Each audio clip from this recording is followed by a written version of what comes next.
In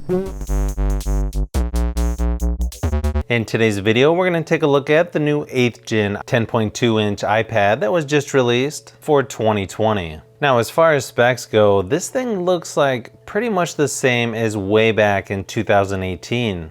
Really, the only thing that's changed this year from last year, you've got the A12 processor now instead of the A10. It's still only compatible with the 1st gen Apple Pencil. It does have the smart connector now, just like last year's. Same storage options of 32 gigabytes, which is horrible, and 128 gigabytes, and starting price is still $329. Up to 10 hours battery life, just like the last 2 years. And unfortunately, they still haven't upgraded the cameras. You've got an 8 megapixel rear facing camera and a 1.2 megapixel front facing camera. So if you're thinking about using these for Zoom meetings, yeah, I would still use your cell phone. And then you've got pretty much the same design as last year with the Touch ID down at the bottom.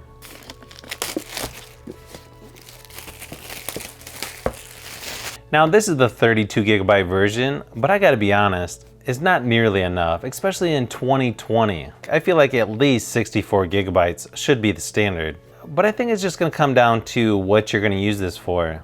I'll leave a link in the description below with current pricing and more information. So I'm wondering, should you upgrade from last year's 10.2 inch? Or should you pass on this one and wait till next year? So let's go ahead and open it up and see what we've got.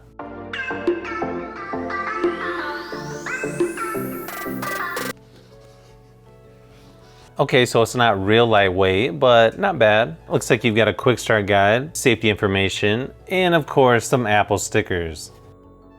Okay, so this is one thing that's a little bit different than last year. You got a USB-C charging brick, and then you got a Lightning to USB-C charging cable, where last year you had Lightning to USB-A charging.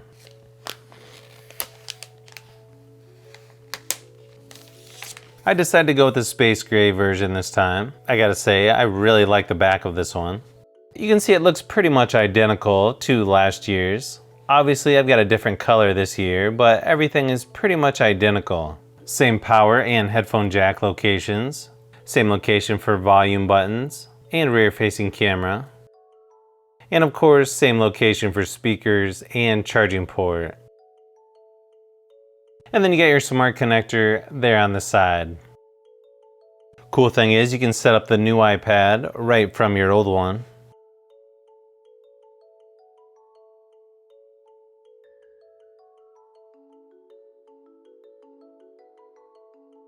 You can see it's identical to last year's design. Same bezels on top and bottom. So here's the problem with getting a 32 gigabyte iPad. On my old one, I'm using about 28 gigabytes of 128. So you can imagine once I get everything copied over, yeah, it's gonna be pretty much full. When you swipe over from the left, you can see it's a little bit different with the widgets. Fairly similar in your controls here. Overall, I think you're going to get a pretty similar experience when it comes to the software. It appears to be just minor changes throughout. Nice thing is, whether you get an Apple Pencil, the Logitech Crayon, or even a cheap one off Amazon, it's going to work really good on this one, just like the previous version.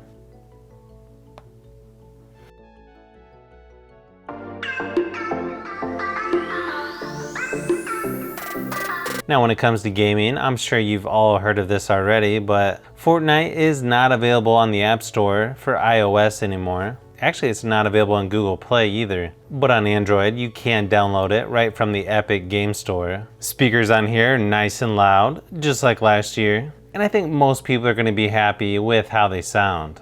Thank you for reaching out. I sent them these photos here, and unfortunately, still haven't heard back from them. Oh, and then this last part you'll love. You know, I was asking them, I've got a broke piece, I'd like to get that replaced. And here's their response. Yes, we do offer replacement parts. However, we are currently out of replacement parts at this time. Thus, we would suggest you contact Sam's Club and get an exchange with them directly, which is actually the most efficient method at this time. So apparently they want me to return this to Sam's Club for a replacement, which you can't actually get because they're sold out everywhere. I guess my initial response was,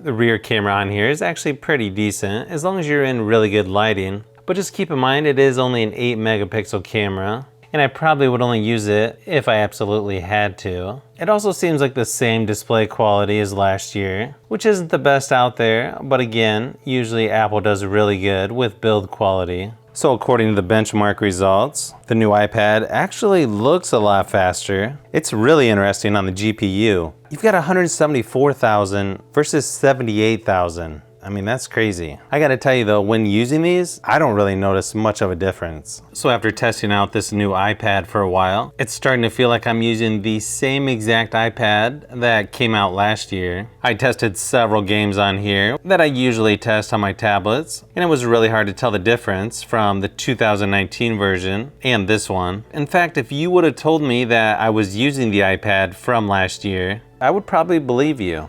Good thing is that the iPad that came out last year has really good performance, good speakers, and a nice looking display. Although I would get a screen protector because this one gets fingerprints really easy. I still don't like the aspect ratio of this iPad, mainly because it adds too large of black borders on the top and bottom when watching videos or movies. But I think for everything else it's really good. But for me, I probably use tablets and iPads the most for watching videos. So you're gonna be able to do all the same things you could do with last year's model, but with a slight bump in performance, which is nice to see. But I wish they would have updated the design to look more like the new iPad Air. But I guess they wanted to keep this version as cheap as possible to get people into that Apple ecosystem. Let me know in the comments below which iPad you currently have, or will this be your first iPad? So was it worth it to upgrade to this new iPad 10.2 2020 model? Well, no and yes. It all depends on what you're upgrading from. If you have something like an iPad Air 2 or older, or if this is your first iPad, then yes, I probably would buy this one. But I would try to get the 128 gigabyte version because 32 gigabytes is way too small for me. If you're only using this to stream videos or movies, for the most part, and you won't be downloading a lot of games that take up a lot of space, then I think you might just get by with the base model.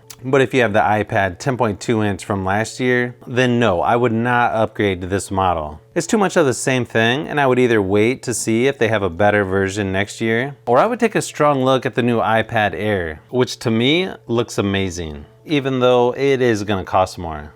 So if you've made it this far into the video, you may want to say thanks by subscribing, and don't forget to give a thumbs up if this video was helpful. This is Brian from Fishbee Productions. Thanks for watching, and I'll see you on the next one.